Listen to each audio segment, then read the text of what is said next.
বন্ধুরা, এই যে দেখো রসগোল্লাটা হচ্ছে, এটা এতটা সুন্দর হয়েছে, এত সুন্দর বড় বড় হয়ে ফুলেছে, মানে আমি নিজে দেখে নিজেই চমকে গেছি যে এত সুন্দর কেমন করে হলো। কারণ এটা কিন্তু আমার ফার্স্ট অ্যাটেম্প্ট ছিল না। এর আগে আমি বহুবার কিন্তু বানানোর চেষ্টা করেছি রসগোল্লা, আমি কিন্তু বানাতে পারিনি বন্ধুরা।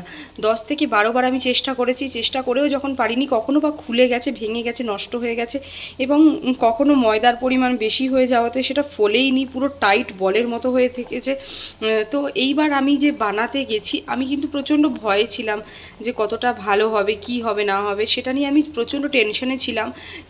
যেই কারণে আমি খুবই অল্প পরিমাণ ছানা নিয়ে রসগোল্লাটা বানানোর চেষ্টা করেছি। কিন্তু দেখো কি সুন্দর হয়েছে রসগোল্লাটা।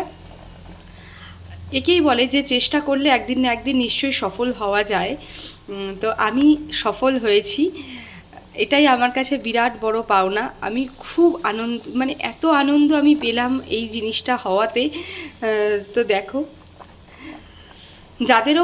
যাদের আমার মতো প্রবলেম হয় যে রসগোল্লা বানাতে চেষ্টা করেছো কিন্তু পারোনি, হয়নি, তারা প্লিজ আমাকে কমেন্ট করো। আমি তোমাদেরকে অবশ্যই সেই ট্রিকটা শিখিয়ে দেবো যে কি করলে রসগোল্লাটা এরকম সুন্দরভাবে ফুলবে। মানে আমি এক্স্যাক্টলি যে ট্রিকটা অ্যাপ্লাই করে এত সুন্দরভাবে জিনিসটা বানাতে পারলাম, সেই ট্রিকটা কিন্তু আমি তোমাদেরকে শিখিয়ে দেবো। দেখো বন্ধুরা, যদি তোমরা দেখতে চাও আমাকে অবশ্যই তোমরা কমেন্ট বক্সে জানিও, আমি এই রসগোল্লার রেসিপিটা তোমাদের সঙ্গে শেয়ার করব পরের কোনো ভিডিওতে। চলো বন্ধুরা, টাটা।